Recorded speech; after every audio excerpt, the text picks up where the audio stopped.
நேற்று ஜெயம் ரவி அவர்களுடைய பிறந்தநாள் கொண்டாடும் நிலையில அவருடைய ரசிகர்கள் வாழ்த்து கூட சொல்லாமல் கவலையிலுமே இருந்துட்டு இருந்தாங்க. இதற்கு காரணம் அதற்கு முன்தினம் பாத்தீங்கன்னா தன்னுடைய மனைவி ஆர்த்திய விவாகரத்து செய்துள்ளதாக ஜெயம் ரவி அவர்கள் வெளியிட்ட அறிக்கை தான் காதல் ஜோடிகளாக பறந்து பிரிந்த இவங்களுடைய விவாகரத்திற்கு என்ன காரணம் அப்படின்னு ஊடகங்கள் மற்றும் பத்திரிகையாளர்கள் தொடர்ந்து பல விஷயங்களை சொல்லிட்டு இருந்தாங்க. குறிப்பாக தனுஷ் மற்றும் ஆர்த்தி இணைந்திருக்கும் புகைப்படத்தை வெளியிட்டு இந்த பிரச்சனைக்கு தனுஷ் தான் காரணம் அப்படின்ற ஒரு பேச்சுமே போயிட்டு இருந்தது. ஆர்த்தி ஆரம்பத்திலேயே பணக்கார குடும்பத்தை சேர்ந்தவர். சினிமா பிரபலங்களுடைய நட்பு அப்போதிலிருந்தே அவருக்கு கிடைத்ததால பல பார்ட்டிகளுக்கு செல்வதை வழக்கமாக வச்சிருந்திருக்காங்களாம். மேலும் சில பார்ட்டிக்கு சென்ற போது தனுஷுடன் எடுத்துக்கொண்ட புகைப்படங்கள் தான் அதான். மேலும் இவங்களுடைய விவாகரத்துல தனுஷிற்கு எந்த சம்மதமுமே இல்ல அப்படின்னு வலைபேச்சு அந்தரன் அவர்கள் சொல்லியிருக்காரு. அதோடு ஆர்த்தியுடைய அதீத காதல் தான் ஜெயம் ரவியை விவாகரத்து செய்ய வைத்ததாகவும் சொல்லப்படுது. ஜெயம் ரவி ஆரம்பத்திலிருந்தே சினிமாவில் வளர்ந்து விட்டது அவருடைய தந்தை எடிட்டர் மோகன் மற்றும்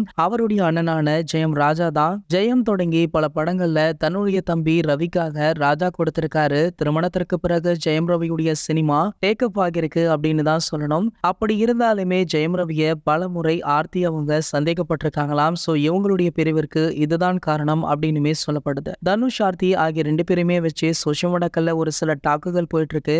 ஆனா நம்ம தனுஷ் அவர்களுக்கே கடந்த 2 வருஷத்துக்கு முன்னாடி ஐஸ்வர்யாவுடன் விவாகரத்து ஆகியுள்ளது அப்படின்றதுமே குறிப்பிடத்தக்கது. இது போன்ற சினிமா செய்திகளை பத்தி நீங்க உடனே தெரிஞ்சுக்க நம்மளுடைய ட்ரெண்ட் செட்டர் அப்படின்ற நம்ம சேனலை சப்ஸ்கிரைப் பண்ணிட்டு பக்கத்துல உள்ள பெல் ஐக்கானை கிளிக் பண்ணிட்டீங்கன்னா நீங்க நம்ம வீடியோவை மிஸ் பண்ணாம பார்க்கலாம்.